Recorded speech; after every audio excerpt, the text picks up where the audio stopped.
Existe um momento em que a ficha cai. Não é um momento dramático, daqueles com trilha sonora. É silencioso. Acontece numa terça-feira qualquer, talvez depois de uma reunião em que você falou e ninguém realmente ouviu. Ou depois de mandar aquela mensagem cuidadosa no grupo da família e receber de volta o silêncio absoluto. Nenhuma reação, nenhum emoji, nada. Você percebe que passou décadas se inclinando para frente. Na conversa com o chefe, no jantar com os amigos, no aplicativo de mensagens. Sempre um pouco adiantado, sempre oferecendo um pouco mais do que recebia. E naquele instante, olhando para a tela vazia do celular ou para o teto do quarto antes de dormir, você sente um cansaço que não é físico. É um cansaço existencial. A sensação de que você se tornou uma espécie de vendedor ambulante da própria alma, oferecendo descontos que ninguém pediu, fazendo promoções do próprio valor, liquidando a própria essência. Não é raiva. Raiva seria mais fácil. É exaustão. É o peso de quem já ofereceu muito e recebeu quase nada em troca. E o pior, você nem sabe mais se o problema são os outros ou se o problema é você, que esperava demais. Mas há uma saída. E ela não está em aprender novas técnicas de persuasão, não está em se tornar mais interessante, mais visível, mais barulhento. Está no exato oposto. Nos próximos minutos, você vai entender por que esse cansaço não é o seu fim. Ele é o sintoma de uma lei natural que você estava violando sem saber. Uma lei que, quando compreendida, transforma completamente a direção do fluxo. Há muitos séculos, nas águas profundas e verdes do rio Li, na China antiga, vivia um peixe de escamas prateadas. Era um peixe belo, de movimentos fluidos, que deslizava entre as correntes com uma graça que ele mesmo desconhecia. Mas ele não sabia que era belo. Ele só olhava para cima. Todos os dias, ele se posicionava rente à superfície e observava as garças. Ah, as garças! Elas cortavam o céu com suas asas brancas abertas, planando sobre o vale, subindo e descendo como se o vento fosse uma escada invisível feita sob medida para elas. O peixe as admirava com uma inveja que doía. Ele murmurava para si mesmo: olhem para elas, livres, majestosas, cortando o vento. O mundo inteiro as vê. E eu? Estou aqui, preso nesta água densa, invisível para o mundo. Ninguém olha para baixo.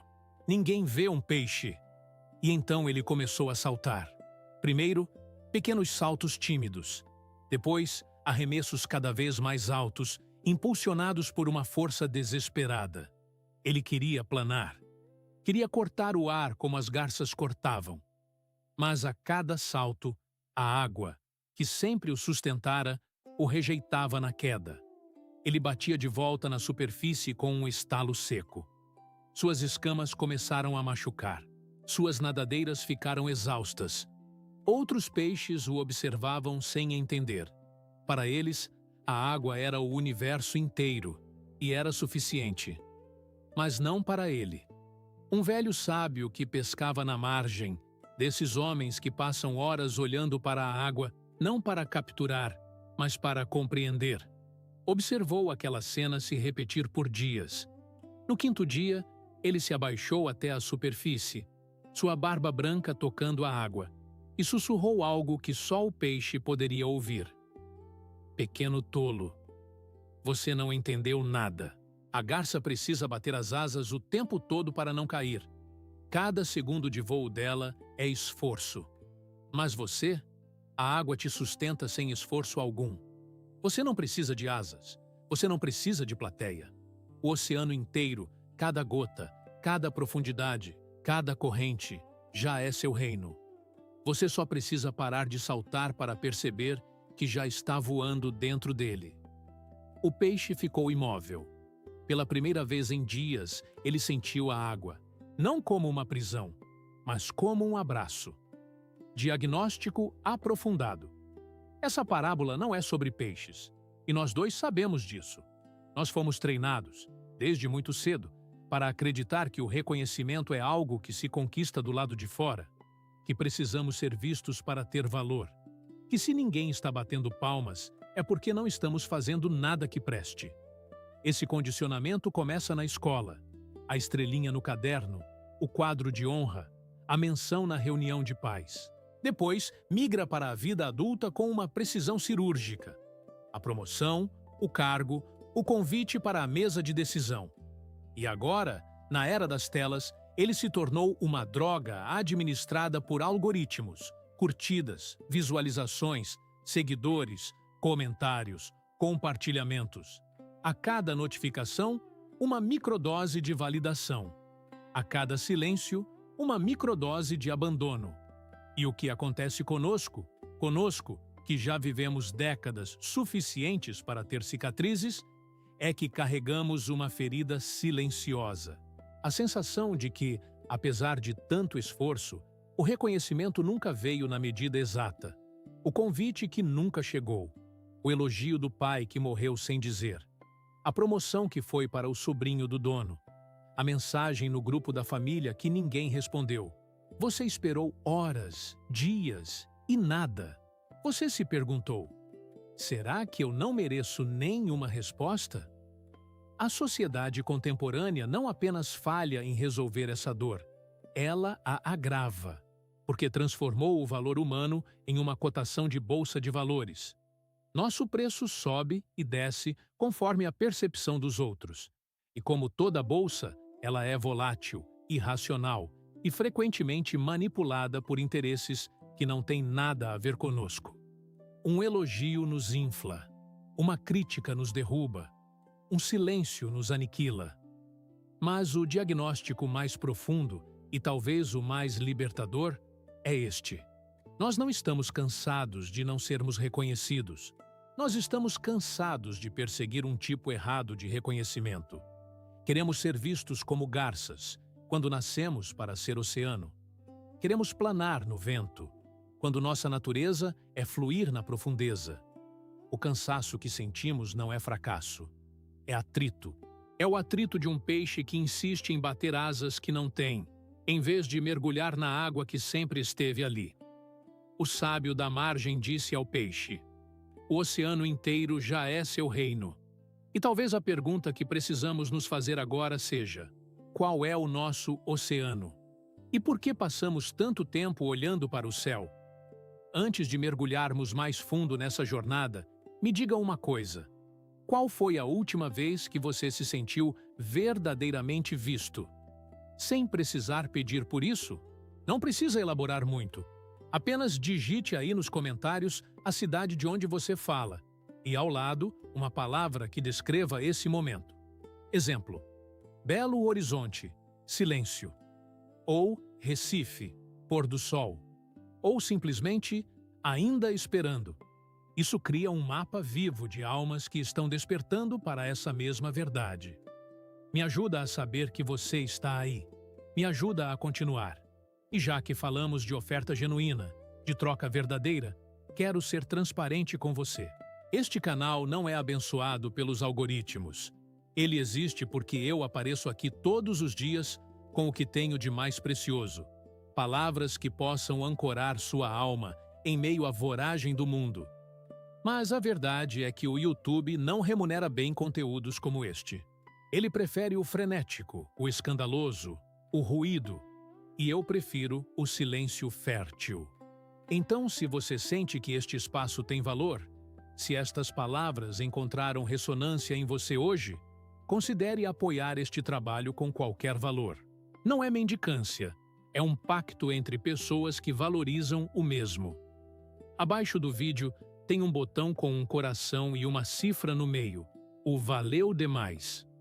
Qualquer valor ajuda a manter este ritmo diário, ajuda a manter este oceano vivo.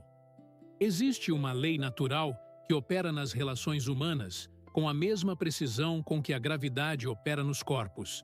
E, no entanto, passamos a vida inteira tentando violá-la. Essa lei é simples de enunciar e devastadora de compreender. Quanto mais você persegue algo, mais esse algo se afasta de você.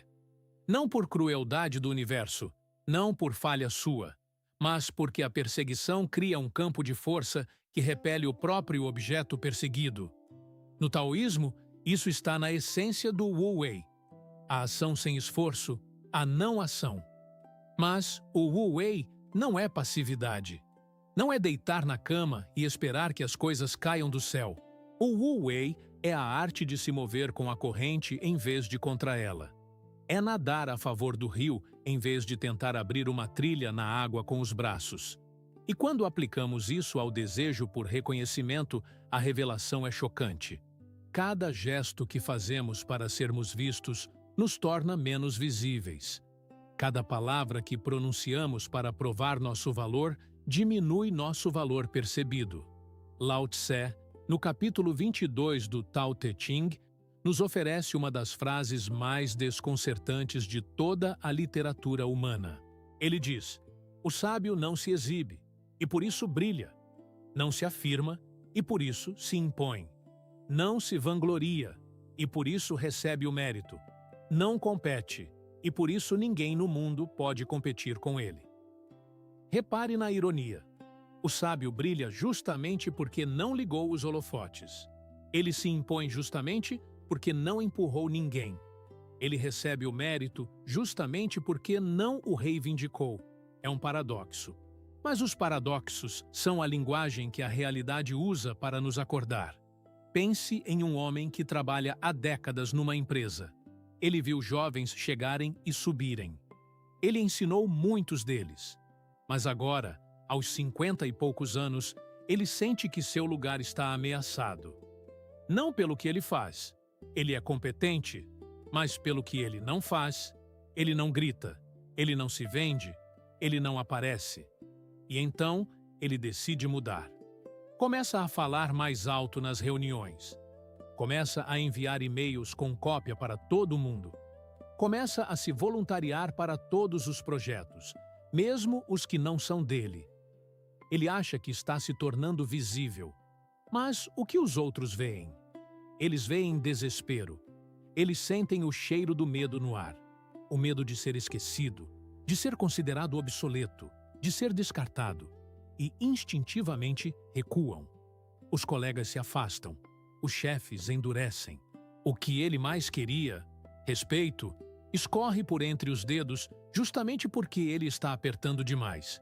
Ele virou o peixe saltando, ofegante, batendo na superfície, enquanto a água, seu verdadeiro reino, sustentava tudo ao redor. Agora imagine o oposto, um profissional da mesma idade, na mesma empresa. Mas ele não se oferece para tudo. Ele escolhe 3 batalhas por trimestre, as que realmente importam, as que ninguém quer comprar. Ele as vence em silêncio. Não envia e-mails triunfantes. Não celebra no grupo do escritório, apenas entrega. E quando fala nas reuniões, fala pouco, mas cada palavra tem o peso de algo que foi destilado, não vomitado.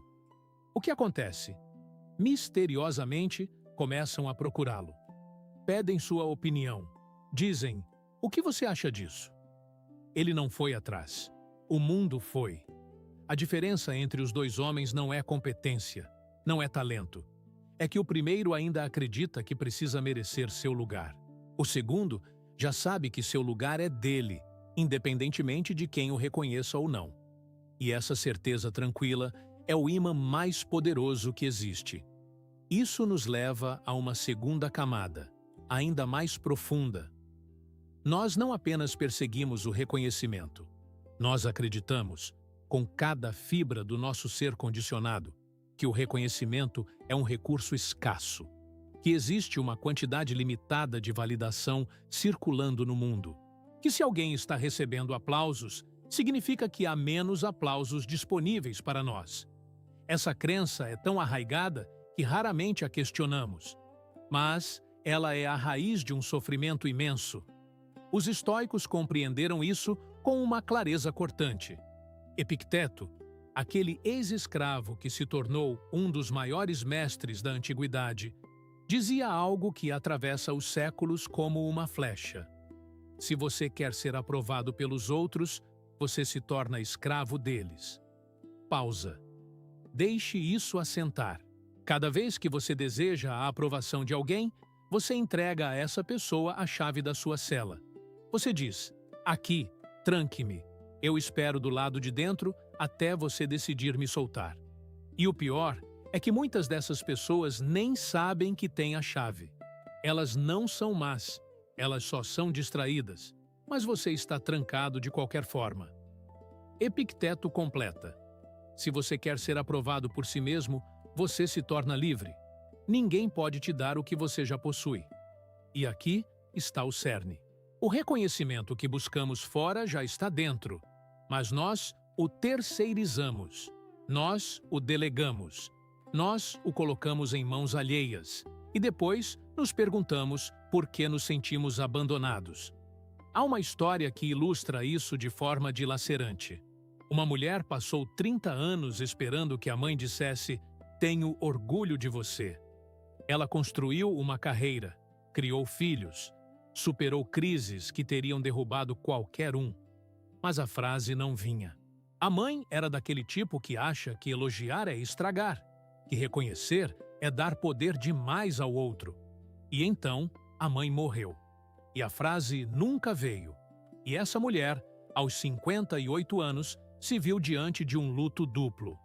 O luto pela mãe e o luto pela validação que nunca chegaria. A chave estava na mão de uma morta. A cela agora era perpétua. A menos que ela percebesse algo. Ela percebeu. Numa noite, escreveu uma carta para a mãe. Não para enviar, para queimar. Na carta, ela dizia: "Eu passei 30 anos esperando que você me desse algo que eu já tinha. O orgulho que você não soube expressar não diminui o que eu construí. A moeda que você nunca soube cunhar não me empobrece. Eu me liberto da sua dívida. Não porque você pagou, mas porque eu rasgo o título." Ela queimou a carta. E algo se dissipou. Não era mágoa. A mágoa ficou. Mas o desespero por migalhas acabou. Ela entendeu que o reconhecimento não é uma moeda escassa que os outros distribuem. É uma nascente que jorra de dentro.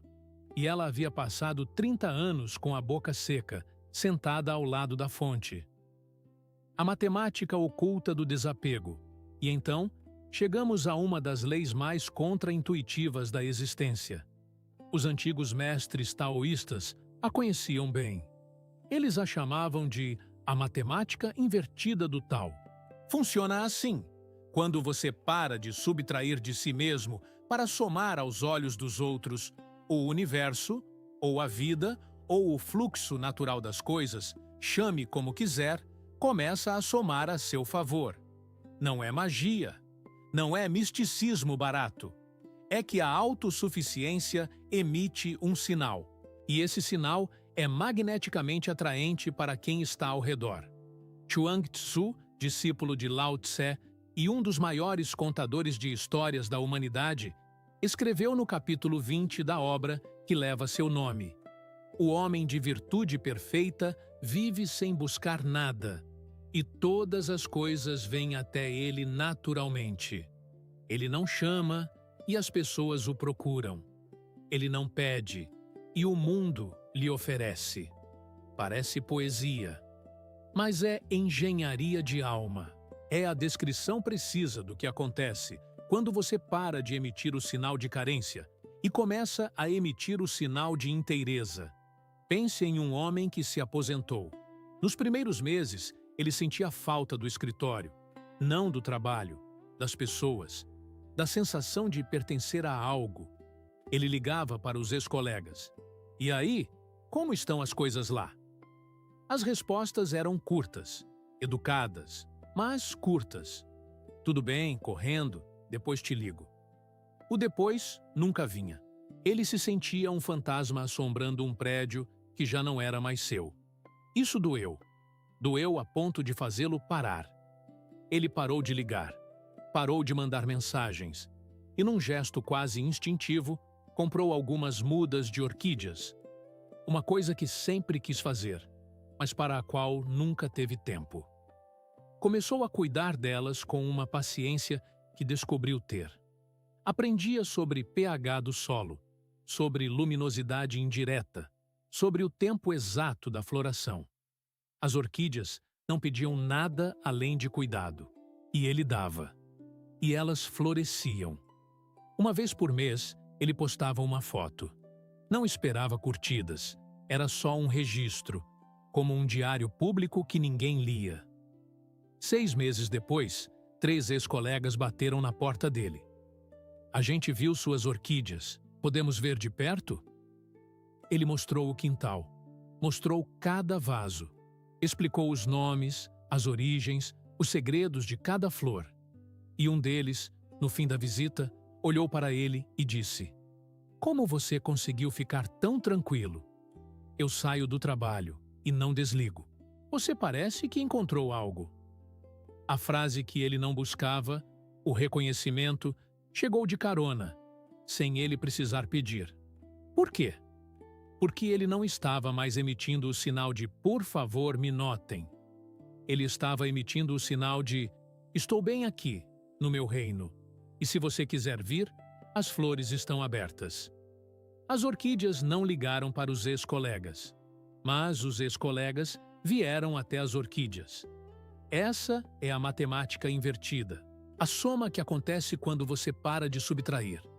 Na natureza, o vazio não é falta. O vazio é condição para a plenitude. Isso não é poesia, é engenharia. O vale só recebe as águas porque é baixo. Se fosse alto, seria montanha, e a água escorreria para longe. O copo só recebe o chá porque está vazio. Se estivesse cheio de areia, o chá transbordaria e se perderia. A sala só é habitável porque tem espaço entre as paredes. Se fosse maciça, seria um bloco, não um lar. Lao Tse dedicou um capítulo inteiro do Tao Te Ching, o capítulo 11, a essa verdade aparentemente simples e absolutamente revolucionária. Ele diz: "Molda-se o barro para fazer o vaso. É o vazio interno que o torna útil. Abrem-se portas e janelas para fazer a casa. É o vazio que a torna habitável. Assim, o ser constitui a forma, mas é o não ser que determina a função." O que ele está dizendo é que passamos a vida obcecados pela forma, pelo que aparece, pelo que se vê, pelo que se exibe. Mas o que realmente importa é o espaço, o vazio, a ausência.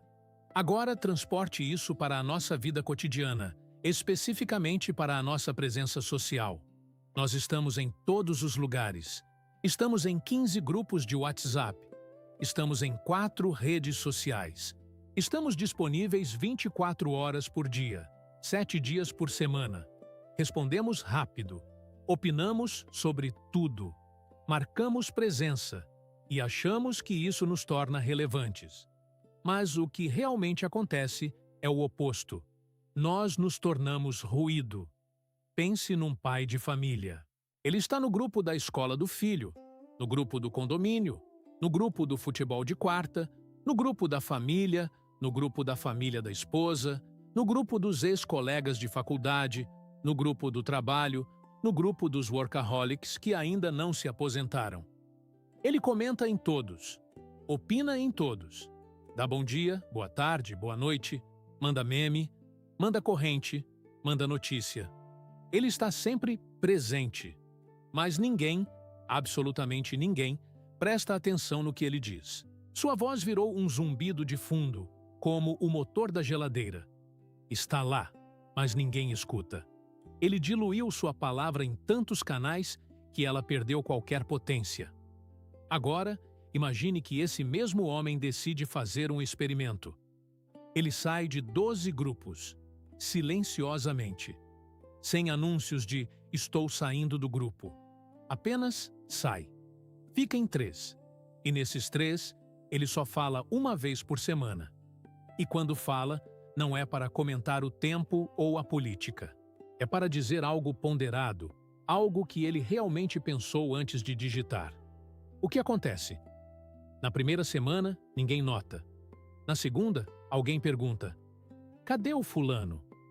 Na terceira, quando ele finalmente escreve algo, todos leem. Sua palavra ganhou peso. Por quê? Porque ele parou de diluí-la. Ele criou o vale. e a água começou a escorrer para ele. A ausência não é omissão. A ausência é engenharia de valor. É o vaso que você molda ao seu redor para que o mundo saiba que, quando você aparece, é porque tem algo que vale a pena ser carregado. Os estoicos tinham um princípio fundamental. Distinga entre o que está sob seu controle e o que não está. As opiniões dos outros não estão. O clima não está. O trânsito não está. Mas há uma extensão desse princípio que exploramos pouco, e ela é talvez a mais prática de todas. Sua disponibilidade está sob seu controle. Estar sempre disponível não é gentileza. É um comunicado silencioso que você emite para o mundo. E a mensagem é: meu tempo não tem valor. Minha atenção não tem custo. Pode me acionar a qualquer hora, porque eu não tenho nada melhor para fazer do que responder você. Ninguém formula isso conscientemente, mas todos sentem. É uma percepção osmótica que penetra pelas frestas das interações. Sêneca, nas cartas a Lucílio, mais especificamente na carta 62, escreveu algo que é um tapa na cara do nosso século frenético. Ele diz: a primeira coisa que a filosofia me ensinou foi a não ser escravo das circunstâncias, dos homens, da fortuna. Ela me ensinou que o homem ocupado é o homem que fugiu de si mesmo. Reivindique-se para você mesmo. O tempo que até agora foi tomado, roubado ou simplesmente escapou, recupere-o e guarde-o. O homem ocupado é o homem que fugiu de si mesmo. Deixe essa frase reverberar. Nós nos enchemos de tarefas, de mensagens, de demandas, de disponibilidade, porque assim não precisamos ficar a sós com o nosso silêncio. Porque o silêncio nos confronta, e a disponibilidade total é a fuga mais socialmente aceita que existe. Ninguém te critica por estar sempre disponível. Te elogiam. Fulano é tão prestativo. Fulano responde na hora. Mas o que estão realmente dizendo é: fulano não tem cerca. Seu jardim está aberto. Qualquer um pode entrar e pisar. Imagine um profissional autônomo, alguém que construiu sua reputação na base da entrega. Ele atende clientes a qualquer hora. 11 da noite? Ele responde. Domingo de manhã? Ele responde. Feriado? Ele responde. Ele acredita que isso o torna indispensável. Mas o cliente que liga às 10 da noite e é atendido não pensa: nossa, que profissional dedicado. Ele pensa, inconscientemente, mas pensa: ele não tem nada melhor para fazer. Então, não deve ser tão bom assim. É cruel? É. Mas é real. O valor percebido está diretamente ligado à indisponibilidade percebida. Quanto mais disponível você está, menos valioso você parece. Quando esse profissional decide estabelecer limites, horário de atendimento, dias de descanso, um não educado, mas firme, para demandas fora do combinado, algo surpreendente acontece. Os clientes não vão embora. Eles o respeitam mais. Começam a valorizar o horário que ele oferece. A fila começa a se formar. O não criou o espaço para o sim valer alguma coisa. A cerca protegeu o jardim, e o jardineiro, pela primeira vez, sentou-se à sombra da própria árvore. E aqui entramos num território que exige uma sutileza ainda maior. Não se trata de se ausentar por birra. Não se trata de um jogo emocional.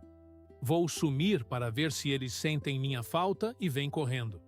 Isso é manipulação. E a manipulação, além de desgastante, é ineficaz a longo prazo, porque as pessoas sentem o cheiro da intenção oculta. A verdadeira arte da ausência não é estratégica, é orgânica. O sábio taoísta não se ausenta para ser notado. Ele simplesmente não está onde sua presença seria diluída em desperdício. Ele não frequenta a reunião que não leva a nada. Ele não participa da discussão que só gera calor, não luz. Ele não está no grupo onde sua palavra cairá num vazio de indiferença. Ele escolhe estar onde sua presença tem peso. E onde não tem, Ele simplesmente não está. O efeito colateral, e aqui está a beleza, é que o mundo, acostumado a tê-lo como dado adquirido, começa a sentir a falta. Não por chantagem, mas por uma lei natural. A água só é valorizada quando o poço seca. O ar só é notado quando falta. Sua ausência não é um castigo que você inflige aos outros. É o presente de deixar que eles sintam o peso do que você oferecia gratuitamente e que, talvez, nunca tivessem parado para valorizar. O Dhammapada, um dos textos mais antigos e luminosos da tradição budista, diz algo que se aplica perfeitamente aqui. Não subestime o bem que você faz, achando que ele não tem valor. Assim como gota a gota se enche o cântaro, o sábio se preenche de bem, pouco a pouco. E o inverso também é verdadeiro. Gota a gota, sua ausência será notada. Cada gota de silêncio, cada gota de espaço, cada gota de não estou aqui, vai enchendo um cântaro invisível, até que um dia alguém sente sede e percebe que a fonte não está mais onde costumava estar. Há uma história que aquece o coração e, ao mesmo tempo, corta. Uma mulher, a irmã mais velha, passou 20 anos organizando o Natal da família. Cardápio, presentes, horários, quem leva o quê, quem dorme em qual quarto, a logística inteira. E todo ano, reclamações. O peru estava seco. A troca de presentes demorou. O horário não agradou. Ela engolia. Organizava de novo no ano seguinte.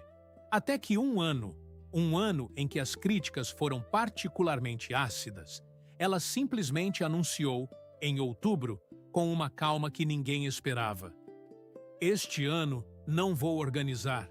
Quem quiser fazer, fique à vontade. Eu levo uma sobremesa e chego na hora." Houve um silêncio no grupo. Depois, risinhos. Ela está fazendo drama. Logo ela volta atrás. Ela não voltou. O Natal aconteceu na casa de um dos irmãos. Foi um caos. A comida queimou. Os presentes foram trocados na hora errada e alguém recebeu o que era para outra pessoa. Ninguém sabia a que horas começar. Crianças choraram de fome. Adultos discutiram sobre política. O peru, coitado do peru, parecia uma sola de sapato. No ano seguinte, em novembro, 3 pessoas diferentes ligaram para ela. Não mandaram mensagem no grupo. Ligaram, em particular. A voz era mansa, quase envergonhada. "Você vai organizar este ano, né? Aquele seu jeito. Faz falta." Ela não precisou pedir reconhecimento. Ela não precisou fazer discurso. Ela não precisou implorar por migalhas. Ela apenas se ausentou. E sua ausência falou mais alto do que 20 anos de presença. Porque a presença constante vira paisagem. A ausência consciente vira memória. E, às vezes, vira gratidão. Nossa época confundiu duas coisas que não têm nada a ver uma com a outra. Solidão virou sinônimo de incompletude. Se você está só, algo está errado com você. Se você não tem planos para o sábado à noite, você é um fracasso social. Mas o taoísmo sempre soube de algo que nós esquecemos. A verdadeira solidão não é a ausência de gente, é a ausência de si mesmo. Lao Tse, no capítulo 47, diz algo que parece um enigma. Sem sair de casa, o sábio conhece o mundo. Sem olhar pela janela, ele vê o tal do céu. Isso não é apologia ao isolamento. É a constatação de que quem está desconectado de si mesmo pode estar rodeado de 1000 pessoas e ainda assim sentir um vazio devorador. E quem está em paz consigo mesmo pode estar absolutamente só e absolutamente pleno. Pense num homem que acabou de se divorciar. Apartamento novo. Silêncio. Nas primeiras semanas, ele liga à TV só para ter vozes humanas no ambiente. Sai com amigos que não via há anos. Tenta preencher cada hora com estímulo externo. Mas o vazio que ele sente não é falta de companhia. É falta de intimidade com quem ele é quando ninguém está olhando. Ele passou tanto tempo negociando seus gostos, seus horários, seus desejos com outra pessoa que esqueceu de perguntar a si mesmo: do que eu gosto? O que eu faria numa noite de quarta-feira se ninguém estivesse aqui para aprovar ou desaprovar? A virada acontece num gesto pequeno. Ele compra uma poltrona de leitura, coisa simples, e passa uma noite inteira lendo em silêncio. Nenhuma notificação, nenhuma voz. E percebe: isso não dói. Isso é paz. Ele só não sabia o nome porque nunca tinha experimentado. Estar só não é o abismo. É a descoberta de que você já era inteiro e estava distraído demais para notar. Epicteto dizia que a raiz do sofrimento humano é tentar controlar o que não nos pertence. Isso inclui, principalmente, a opinião alheia. Mas há uma camada ainda mais profunda e mais embaraçosa. Muitos de nós terceirizamos a própria sensação de valor. Somos como uma empresa que abriu seu capital na bolsa e entregou o controle acionário para investidores que nem sabem o nome do fundador. Cada pessoa que nos ignora vira uma queda no índice. Cada elogio vira uma alta. E assim vamos vivendo, reféns de um mercado emocional que nunca fecha e nunca dorme. Marco Aurélio escreveu no livro Quarto das Meditações: escolha não ser ferido, e você não terá sido. Mas você precisa primeiro entender o que é ser ferido. É dar a alguém o poder de definir o que você vale. Recuse o contrato. A caneta sempre esteve na sua mão. Recuse o contrato. Essa é a frase. Nós assinamos procurações emocionais para pessoas que nem pediram para nos representar. Entregamos a caneta e depois choramos o rascunho. Imagine um professor universitário. Ele passou a carreira inteira esperando o reconhecimento dos seus pares, o convite para a conferência internacional, a citação no artigo importante, o prêmio. Nada chega. Ele se sente um fracassado. Décadas de pesquisa e o mundo acadêmico não o notou. Um dia, por acaso, uma ex-aluna o encontra na rua. Ela diz: o senhor mudou minha vida há 15 anos. Eu estava desistindo de tudo, e o senhor disse uma frase na aula que me fez continuar. Hoje eu sou pesquisadora por sua causa. Ele nunca soube disso. Nunca saberia se o acaso não tivesse cruzado os dois. Quantos outros alunos ele impactou sem nunca saber? O reconhecimento sempre esteve lá, vivo, pulsando, real. Mas ele estava olhando para o lugar errado, esperando a validação dos pares, ignorando o legado que já existia nos discípulos. Existe um estágio de liberdade que poucos alcançam, e talvez seja o mais doce de todos. É a paz de ser esquecido. Zhuangzi fala do homem que caminha sem deixar pegadas, não porque é insignificante, mas porque não precisa de monumentos. A necessidade de ser lembrado é o último grilhão que nos prende ao palco. É o último fio que nos mantém dançando para a plateia, mesmo depois do espetáculo ter acabado. O mesmo Zhuangzi, no capítulo 5, escreve: o homem de virtude superior é como a água. Nutre tudo sem competir. Flui para os lugares que todos desprezam.